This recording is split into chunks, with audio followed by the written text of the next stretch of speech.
What's up, everyone? Andrew Kalista alongside Evan Brooks, the Fox 43 Sports duo at the Penn State Blue-White game here in Beaver Stadium. Evan, tough day for the offenses. They roll up just 10 points all for the Blue squad as they take this one. But hey, Penn State didn't lose. Everybody won, especially the defenses. But what did you see from the Nittany Lions offense today here?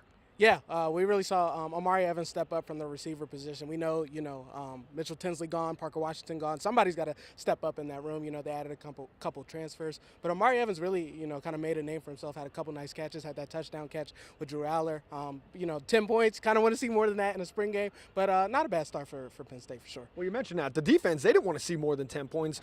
Linebacker Abdul Carter said they want to be the best defense in the country, and they brought it today, and they absolutely did that. Talking about that receiver spot, Anthony Ivy from Manheim Township, later on in this ball game, he kind of developed a rapport a little bit, it seemed like, as Drew Allar was targeting him a little bit more late for the Blue squad. Yeah, absolutely. I mean, we love to see the local guys do well, just doing really well on those crossing routes, getting open, making a couple tough catches. Had one down near the end zone that he almost scored on, so that's always great to see. Like Coach mentioned, he wants to see these receivers step up and make plays. So, if Anthony can, get in there and show what he can do, he'll be a part of the rotation. So definitely a good day for him, and, just want to see him keep going.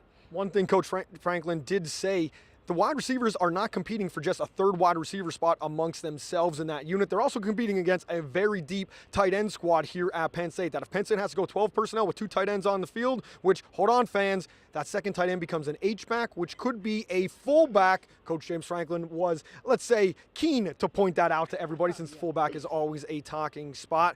Let's talk about a little bit about Beau, Pribula, the white squad. Up and down day, looked good on checkdowns, didn't really push the ball down the field. And his scrambling ability, it's kind of neutralized in a game like this. Yeah, it really is. I mean, like you said, it's definitely neutralized, for him just to get out there and, kind of make some pinpoint passes. He was pretty good, pretty accurate. But like you said, his biggest strength is his legs. And when you really can't use that, it's kind of hard to see the full package with him. Coach mentioned, they're going to want to get him in there, kind of use him like they use Trace McSorley, a bunch of read options, read pulls, things like that. So it was good to see him get out there, and be athletic like we know he is. Just a little bit more consistency with the arm is always great. Yeah, absolutely on that part. He did express some frustration on one of the rollouts. We heard him get a little bit upset with himself on a throw to the sidelines, but that's what it is. It's about competition. This squad, too, it's also about leadership. Very senior laden last year. A lot of guys, Jair Brown was key in what Penn State did last year. They're gone. Sean Clifford, now you have 2 sophomore quarterbacks that are 1-2 on the depth chart. They're also pushing each other. They got to be able to find their own voices, and that's something James Franklin talked about, and we were able to talk about Beau Pribula on how to do that. They got to throw. You were a wide receiver in college. You know what it's like to be in the lab and also on the field with your quarterback. What do they have to do going forward? Yeah, you can never get enough rapport with your quarterbacks. The summer workouts is going to be huge for them. They get their time off now.